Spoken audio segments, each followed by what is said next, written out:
I'm Christine from Pack Hacker. In this video, we're taking a look at the Bellroy Laneway Crescent Bag 7-liter, which I've been testing for 2 weeks. Let's dive in.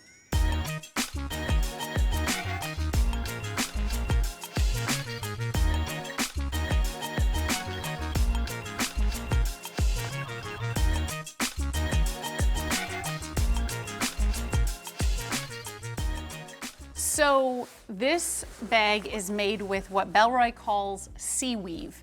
It is 50% recycled ocean plastic, and it's basically, I think, like a nylon material. Yes, I just checked, sorry. It is a nylon material that, depending on the colorway, either has this matte finish. This is I believe they call it sea kelp. It's basically an olive green.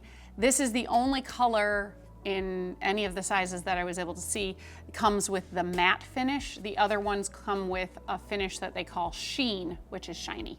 So if you want a more matte finish instead of a shiny finish, you got to go with green. If you want black or stone, it's like an off-white, or I can't remember what the third color is off the top of my head, I'm sorry, but those are all a shiny finish. Do with that what you will. Some people like it, some people don't. I have no problem with either one.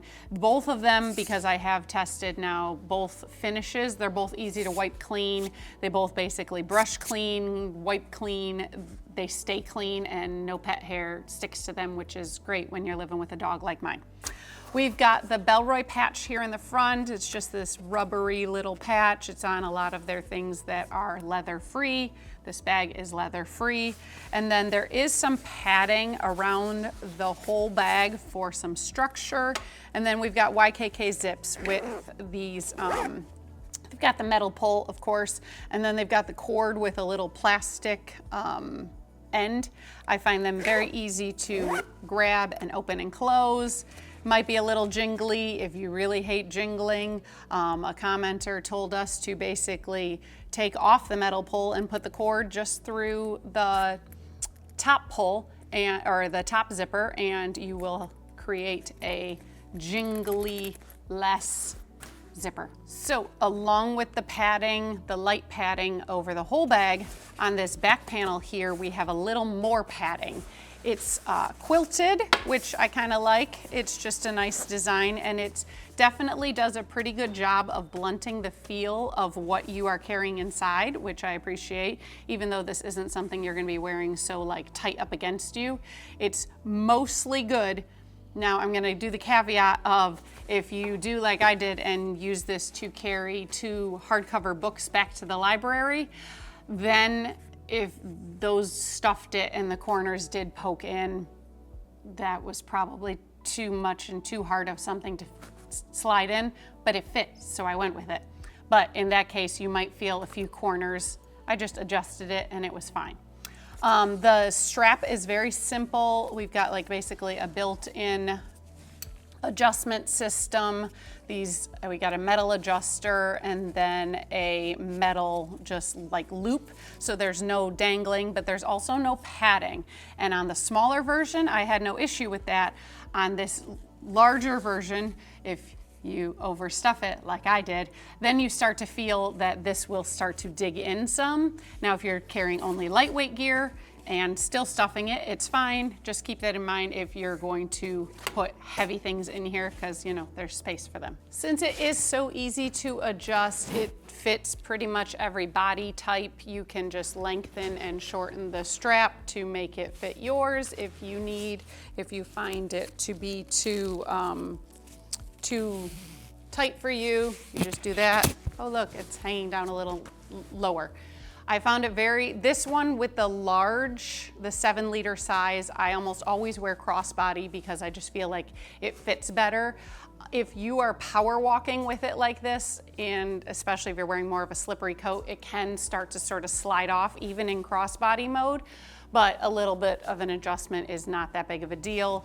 And then, like I said, because it has no padding and you can overload this bag, you might need to sort of switch it up from side to side as you go along to prevent it from digging in too much on one shoulder versus the other. There is one secondary compartment on this 7-liter bag, and it is against the back panel here, and it's almost a little hidden, except for, of course, you can see the zipper pull. So you just open the zipper, and then you have a very large, actually, pouch. Its capacity basically depends on how much you have in the main compartment, because it basically can shove right into the main compartment, which isn't an issue. It's just something to know in case you want to put a lot here. It doesn't tend to bulge into you as much as it tends to bulge into the main compartment. As usual, flatter things work better on a back pocket like this, but you can put slightly larger, flatter things because it is so large. So I've got a Kindle here, and I've got my phone, which was pretty typical, but you could even put a small iPad back here, or a notebook, something like that, depending on what you wanted to access. Great place for like your passport and extra cash too, just because it's like up against you. But on the other hand, it's accessible from the outside, so you gotta decide which way you feel more secure using. So if you are finding this video helpful, go ahead and click like and subscribe so we can keep bringing you content like this to help you travel smarter. Now let's go into the bag. It has very similar organization to the smaller 2.5-liter bag, but it is a little different.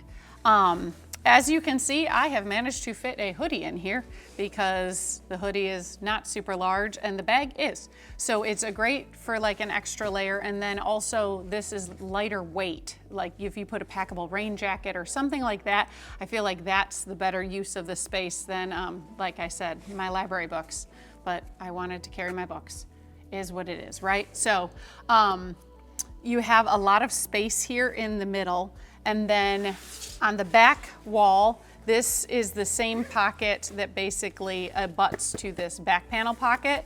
So it's great for like your wallet or cash, whatever it is you want to put in there, just to sort of lock it down. You know, a lot of times I put like lip balm, hand sanitizer, stuff like that in there, just to have it not just loose on the bottom of the bag. Now we have a side pocket here, but it is very large and wide. So, and sorry if you can hear that, they are doing some work next door. So my apologies if you can hear any of that drilling, but back to the pocket. It's rather large, and you can see it's big enough for a short and well sealed water bottle. So I found it worked really well for that. On the smaller version, the 2.5-liter, I liked using, putting my sunglasses here, but it was just too big for that. As it is, you could even put a fatter bottle here or some gloves or whatever, but this worked really nicely. You can see it goes really nicely under that crescent shape with the peak. So it's nice to have, just so you have a drink with you. When you're carrying such a big bag, you might as well make use of it, right? Then against the front, we have a few more slip pockets. They are also large. I've got just lotion and pills there. And then what I do like here is they have the key leash, and it is in the pocket. So this way, if you have a large set of keys, which apparently I took mine off, sorry about that. If you have a large set of keys, it's not like floating around the bottom of the bag. It is contained in the pocket, and it's easy to find this leash in the pocket, easier than I would find it if it was like midway down outside the pocket. So I really liked that. The only thing then I had to remember is when I wasn't putting my phone in this back pocket, if I was sticking it in here, I didn't want to obviously put it with the one with the key leash so that my keys didn't scratch my phone, such like that. Instead I've got, oh, sorry about that. Instead I've got my AirPods, and they fit really nicely there. And so then you have just, a lot of space to use. You're going to the movies and want to bring some snacks, or traveling and want to bring some snacks. I like snacks. You got plenty of room for bars and even chips and whatnot if you don't put hard things next to them. So you can carry quite a bit in here. I routinely had like my apple for lunch and everything, and just gloves. It's easy to fill. It's not always easy to find enough things to fill for daily use, but definitely for a trip, I can definitely see how it would come in handy just for all the bits and bobs that you don't realize you need when you're leaving your accommodations, like if you had a separate camera and whatnot.